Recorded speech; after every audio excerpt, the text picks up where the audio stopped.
Je sors du ministère de la Santé. Nous avons été invités par Madame Agnès Buzyn, la ministre, avec un certain nombre de parlementaires, je crois tous les parlementaires des Bouches-du-Rhône, à évoquer la situation de la PHM.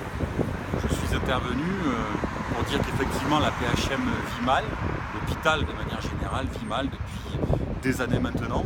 C'est la faute au défaut d'investissement dans la santé qui ont été produits par les différents gouvernements et par les budgets de la sécurité sociale qui ont été votés avec une compression permanente des dépenses. Et là, il y a une situation de crise à laquelle il faut maintenant s'attaquer. Il y a un certain nombre de chiffres dont nous avons besoin. Nous savons qu'il y a énormément d'heures supplémentaires qui sont faites dans l'hôpital. Nous savons qu'il y a beaucoup de jours qui sont déposés sur les comptes épargne-temps. C'est le témoignage que le personnel travaille beaucoup, énormément, pour faire face à la charge qui est la sienne. Nous savons également qu'un certain nombre de patients aussi sont renvoyés par le privé. Nous savons qu'il y a eu des fermetures de services, services dentaires qui a été fermé à l'hôpital Nord, des services en pagaille qui ont été fermés, des fermetures de lits aussi, beaucoup.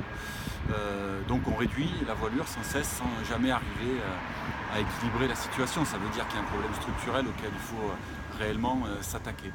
Les dernières mesures qui ont été annoncées, avec des investissements importants, sont liées à une contrepartie qui est de supprimer encore 360 emplois, qui viennent s'ajouter à une annonce dans le cadre d'un plan de retour à l'équilibre de plus de 600 emplois. Ça fait au total 1000 emplois qui devraient être supprimés sur la PHM. Je crois que ça n'est pas sérieux.